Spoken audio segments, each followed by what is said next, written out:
The good thing about losing leads, it means you had leads in the first place. That's the moral of the story for the Indiana Fever against the Atlanta Dream. Another game where they're off to a big lead and the other team cuts it down. And let's be real, in most of these cases, the Fever have actually won the game. So that's an important distinction. I also think the way Indiana plays, or they like to play with pace, it is tough to sustain that all game long. That's part of why they get out to the big leads. But the Fever have 3 All-Stars, and that is a big thing. That is a big thing. I loved seeing before the game the recognition for the other All-Stars on the Fever, for Aaliyah Boston and Kelsey Mitchell. You see here, ABC equals W, the Boston jersey right there, the woman with the photo of Aaliyah Boston. And finally, Kelsey Mitchell is my hero next to those Caitlin Clark jerseys. Caitlin Clark doesn't really play many road games or any road games in a sense because of how popular she is, but you see that popularity being shared now and passed on to her teammates, which is really nice to see because at the beginning of the year, I think some of her teammates were over-criticized. Now they are getting the benefit of that Caitlin Clark effect once fans have seen simply how good they are. Here was Kelsey Mitchell signing some autographs before the game. Kelsey, please, give me an autograph. And she makes sure she does it, of course, there. And Kelsey Mitchell has been absolutely terrific. Caitlin Clark and Kelsey Mitchell have to be the fastest backcourt in the WNBA by far. I mean, it is unreal to watch them go sometimes. They push the pace, they push the pace, they push the pace.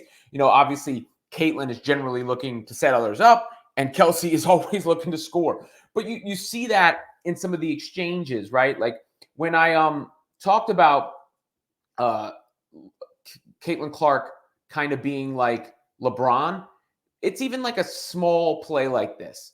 A small play like this where Clark doesn't do much here on this play, but you see the attention she draws and the quick pass to the open shooter in the corner. Tension, coop, you're off, and Kelsey Mitchell dots your eyes. And, Kelsey is certainly not shy to let that thing fly. And Aaliyah Boston really started the game well. I thought she set the tone for the Fever at the beginning of the game. And then, of course, Caitlin Clark went down, which is scary to see. Every time that happens, your heart sort of drops into your stomach, of course.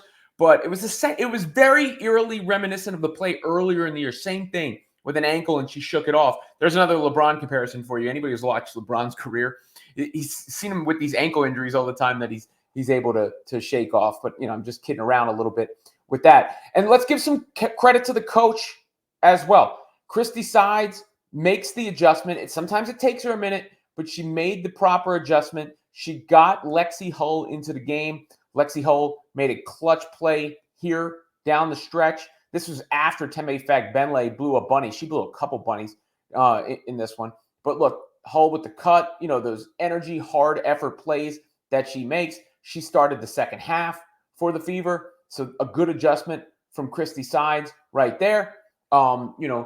Sides has been slow about it, but she's generally made the obvious lineup changes. She finally pulled Christy Wallace early in the season. It looks like she might pull Katie Lou Samuelson now, who has as many initials as she has points in the last 3 games and is constantly cooked on defense.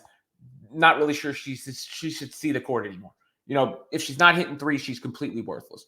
And then Nalissa Smith might be next because Nalissa Smith just makes mind-boggling decisions out on the basketball court. And you saw Fagbenle closing that game.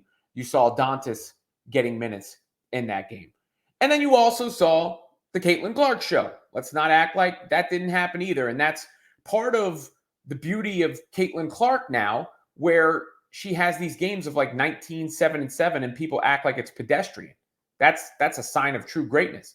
And I don't even think this is one of the best passes she threw on the night, but I'm just going to use this one because there was a series of behind-the-back plays from Clark in this one, including this behind-the-back pass to Dantas, who knocks it down. And that's why I told people the other day when they were like, well, Dantas was shooting too much. Nah, shoot or shoot. When you're open, I don't care if you missed 100. I tell the kids I coach, I don't care if you miss 100 times in a row. If you're open, you got to let it go with no hesitation if you're a shooter. Like, it's one thing if you're, Angel Reese on the perimeter or somebody like that, even though she should work. I'm sorry, I didn't mean to mention her. Just thought of a non-shooter for a second. But, if that's not your game. But anybody whose game is to shoot the ball has to let that thing fly immediately. Then right after that, there was a behind the back take from Caitlin Clark. That was one of the sicker moves of the season, really. This was just disgusting. The slow motion replay here. You're going to see this on this one might go platinum with the skirt. Oh, see you. And then that strong finish I've talked about. She missed a couple in the first half, around the basket. I'll say that was probably the ankle injury slowing her down at that point in the game, but not in that second half. She converted, and then she hit to tie the rookie record for threes, an ill step back three to do that. I mean, this is just the stuff, Caitlin Clark haters are going to have a tough couple decades here. It's going to be rough. It's going to be rough because she can do stuff like this. And, I saw some people say she should have shot the ball more late. Maybe so. I think that's something they figure out as they go. She figures out as she goes. Again, they held on. They got the W. So it's hard to be too overcritical in that situation, right? Like, not every game is going to be perfect. They got the win. It was an important win. The playoffs are a foregone conclusion now, right? They need to get better and fine-tune for the playoffs. They need to be ready. There's stuff they got to work on, of course. I think Christy Sides needs to continue to make those adjustments. At this point, it's beyond obvious. Lexi Hull should be starting at the 3 spot. I think it's becoming blatantly obvious. Melissa Smith's minutes need to be taken by Fagbenle and Dantas. But I do have faith that Christy Sides will get there. And I've covered basketball and sports a long time. It oftentimes takes the coach a little time because they also have to deal with the interpersonal dynamics that we don't have to deal with, right? So I think you'll see those adjustments from Christy Sides. But remember, at the beginning of the season, Clark might have a game where her struggle games are now like flirting with triple doubles, or it is what it is. And she's got 2 all-stars flanking her in Boston and Mitchell, and they're all going to have games that are better than others and games that are worse than others, but you can basically pencil them in for steady production night in and night out. So what do the rest of the pieces give you?